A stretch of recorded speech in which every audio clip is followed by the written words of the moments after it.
We live in an animal farm, and my focus is going to be on men's exploitation of dominance, power, and control. And I want to give you an insightful lens into the patterns of power imbalances within the spectrum of intimate relationships. And many are not going to like what I have to say. The animals' initial revolt and their establishment of an equal society can be likened to the early stages of relationships, where ideals of mutual respect and equality are professed. However, just as the pigs slowly consolidate power, some men subtly exert their dominance over their female partners. And just as the pigs rise to power quickly after the revolution, traditionally, men have occupied dominant positions in many societies, and they're often marginalizing and overshadowing many women out there. The pigs, they constantly rewrite history, and they use propaganda to keep the animals in line. And this mirrors the gaslighting tactics that are often used in abusive relationships, where men manipulate facts, memories, or events to make women doubt their own perceptions.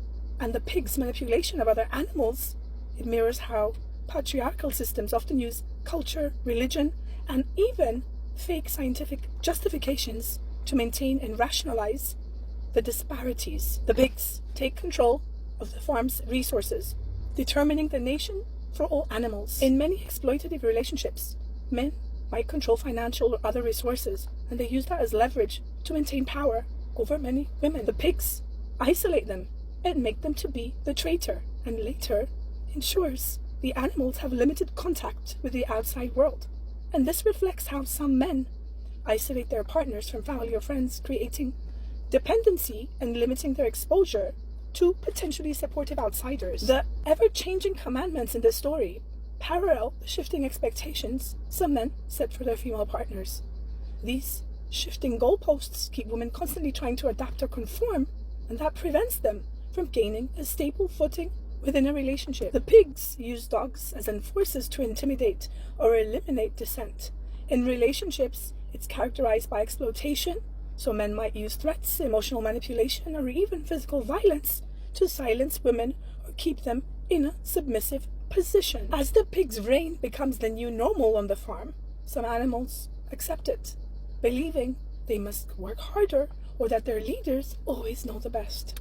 And this mirrors how some women may internalize the abuse, blaming themselves or believing they need to be better to avoid conflict. Even when the farm's conditions deteriorate, many animals feel trapped and they don't see a way out. Many women in exploitative relationships might feel mentally, sexually, financially, or physically trapped, even when aware of the imbalance or the abuse. Just as many animals in the story are passive or conform due to ignorance or fear, many women have been conditioned to accept their roles without any question, often due to all of that societal conditioning or the fear of retribution. Intricate and hidden patterns of control and manipulation often characterize many exploitive relationships. What the pigs do is that they limit the other animals' access to education and information. That discourages them from being informed about their own potential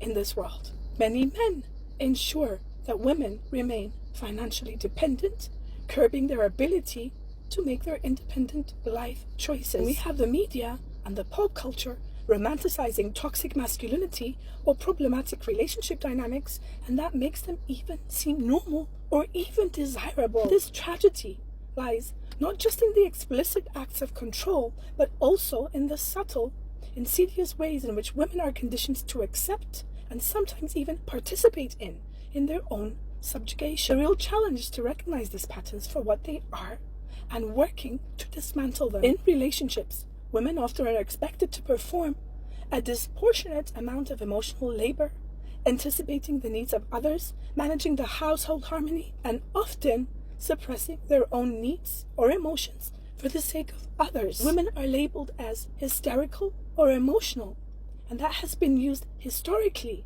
in order to dismiss women's valid concerns. The way that the pigs indoctrinate the young, just like the sheep, is a reminiscent of how societies condition girls from a very young age. So women are often navigating a limited set of options because they've been defined by the patriarchal norms. Men avoid introspection, emotional exploration, and the discussion of feelings, which are not always aligned with traditional notions of the male conversation. Men simply fear emasculation and don't have the capacity to see their mental health challenges. The lack of male figures that can be a healthy relationship model for them about how they have mental health issues in relationships and emotional and psychological challenges that they themselves are not willing to face due to their exterior of control and dominance and their male ego and their lack of the divine feminine nurturance and lack of love. Patriarchy sets a standard for men to be the primary breadwinners, always strong and always being resilient. And that pressure to conform to these expectations has only led them to burnout, stress, feelings of inadequacy when they can't meet those standards. To prove toughness or manliness, some men might engage in risky behaviors such as reckless driving, substance abuse, or even physical confrontation. This not only puts their well-being at risk, but can also have repercussions for their families and their communities. Most men out there go on to downplay or ignore symptoms, and they emotionally suppress as a sense of their own inadequacy, and that could lead them to a delayed treatment of themselves, isolation, or exacerbation of health issues. Their value of stoicism and social conditioning control prevents them from showing emotions as their sign on their weakness, and that is challenging them, making it impossible to cultivate deep and authentic and loving relationships.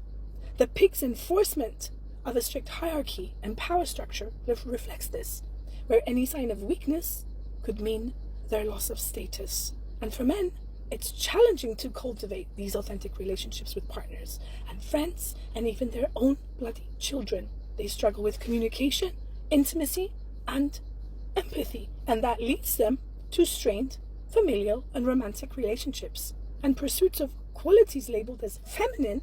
It might be ridiculed, preventing them from exploring the full range of the human life experience. When a man is unaware on their mental, emotional, sexual, physical, and spiritual self, they are incapable of sitting next to a woman in their full power as a partner, admiring to their animalistic nature and biology and how their testosterone rules their animal side.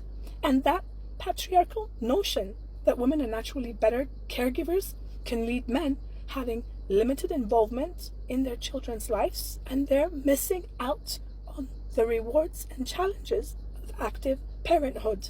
Women's contribution is a must, and it needs to be recognized, and it is valuable for the society, because without feminines, the world will be chaos and disorder. Women are the only emotional creatures that are able to pass men into personal growth, increased empathy, and a broader understanding of the whole human life experience. Women build strong relationships and communities. Women are asked, and they're needed, to come to this awareness and unite to challenge the pig's societal change. It needs the collective awareness, the education, and to take action. And men and women alike need to challenge traditional notions of masculinity and femininity and to advocate for equality and emotional intelligence. Only by understanding the intricate web of control, manipulation, and power imbalances, only then can we work towards a more balanced, equitable, and healthy relationships and societies. Dysfunctional masculinity is a part of a mental disorder of men which they are unaware of, and that discourages them to introspect and become self-aware. And men might be steered away from personal development or even life growth experiences, and that's going to lead them to a lack of self-understanding and personal fulfillment. And in a patriarchal society, any deviation from the established masculine norm might lead to public ridicule, shaming, or accusations of not being a real man. And this persistent fear can dictate choices, limiting opportunities, and personal freedom. Toxic masculinity and patriarchy do provide certain privileges to men, but they do come at a substantial personal cost. Breaking free from these constraints is crucial, not only for the well-being of women and other genders, but also for the genuine health, happiness, and fulfillment of men.